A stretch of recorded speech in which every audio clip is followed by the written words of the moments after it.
Good Tuesday morning, everybody. This is Grace, and I'm going to do a video about anxiety, which when it's job related. And it's kind of funny because for the past, I'd say, a couple of weeks, I have been thinking about doing more videos about this topic because I'm going to try to start getting a job. And it's kind of funny how life throws things at you, because just before I started making this video now, and I was just about to, the phone rang, and I didn't answer it because I didn't know who it was.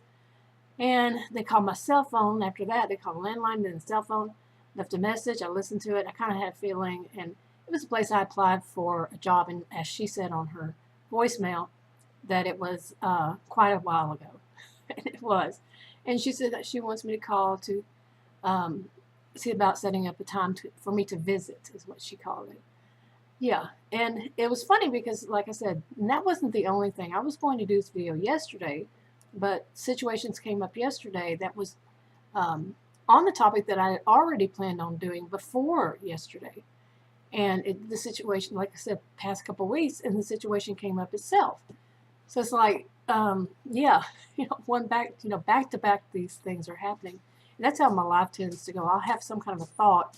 The next thing I know, something on it happens. Anyway, I'll be back to talk about that. Okay. Now, one of the reasons I want to do videos about it is because it helps me. I started doing, like, they were called online diaries, or journals, diaries, blogs.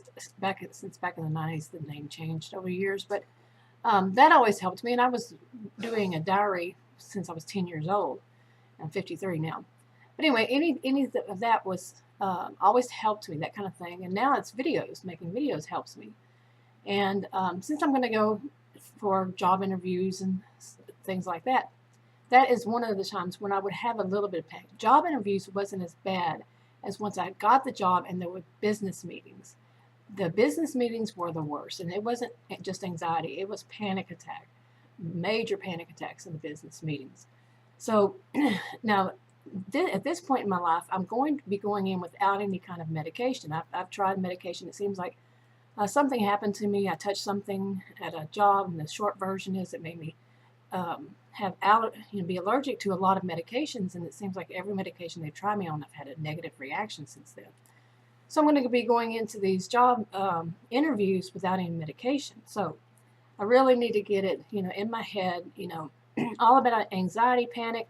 I actually had experienced what people pronounce it these days as agoraphobia twice in my life, when I was 28 and 33. I'm 53 now. So anyway, I'm going to talk about some of the things that has happened to me. Okay, I keep having to stop the video because I'm having like an allergy attack. And I actually have heard something about allergies being, coughing, sneezing kind of thing, being connected to anxiety, which I would say it was for me, but I'm not a healthcare professional provider, so this is just my opinion, my experience. Don't take it as anything else, counseling or advice. And read the disclaimer in the description box below this video on YouTube. So I got that out. But anyway, when I was a child, I had a lot of problems when I was in a classroom. Classrooms also do it to me. But when I was, a child, it would just come on, out of the blue. And I would have a panic attack. And one of the ways I got out of the classroom was to start coughing. But it was kind of like chicken or the egg, which came first. And that would, I'd go out and that would calm me down. Back then, in those days, we didn't know anything about anxiety, panic. I knew in a way because my mom suffered from it, but it wasn't something that we really talked about, that people talked about. We didn't, if I went to the school nurse, they wouldn't say, oh, well, this is what's going on with this child, that kind of thing. And so I kept it to myself, I just had it and kept it to myself. But I've been thinking a lot about what is something that started me off to have this kind of panic attack, these panic attacks. And one of them I realized, were, certain kind of situations that would bring on that kind of anxiety, like whatever you did or didn't do, there was a high consequence to it. Maybe it was something somebody else did, but because they did it, you were the one that had to pay for it, that kind of thing. And I can get on those in a different video. Actually, one of them would be good for me to tell right now, and that was when I was a child.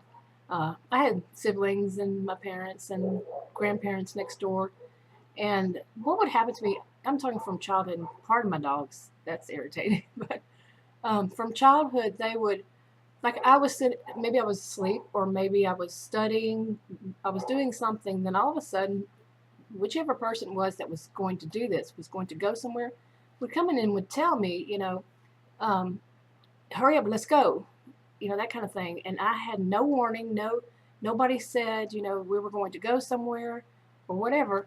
And they said, right now, we got to go, like that. It could be just to the grocery store. As a kid, I would want to go to the grocery store or go to some store or something.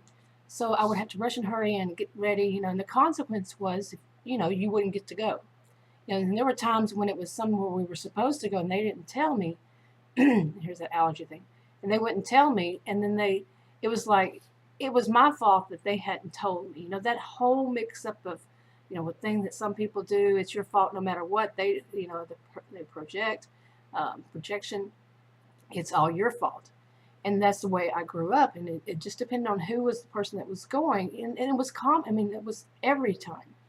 Even when I was an adult and I'd go back there, they still had that habit of doing something like that.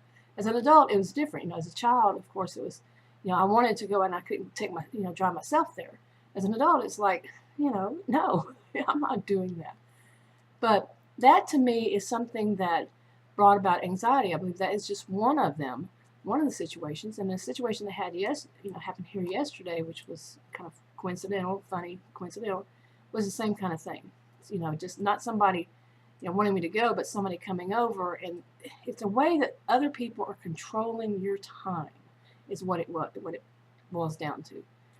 So I wanted to start doing videos about this because I'm going to start working, and that's a big control of your time. Okay, so I'm going to kind of wrap this one up, and I'll talk about other things in other videos eventually. But it's basically when it comes down to me, in me, the big thing is when somebody else is controlling what I do with my time. And I know a job, that's going to happen, of course I know that, but it's the causes of it that cause me this anxiety and then panic, that I have to work on. I have to work on that. Anyway, and like I said, I'm going to be going to these interviews without any medication. I was getting one prescription per year. I was taking PRN as needed, for one prescription for 30 pills a year. I would have some left over. So it's not that big of a deal, but we'll see how it goes without them. Because it was always that kind of like, hey, at least I have this. So we're going to see how that's different. Anyway, I'll discuss this more on a different video. I'll talk to y'all later. Bye.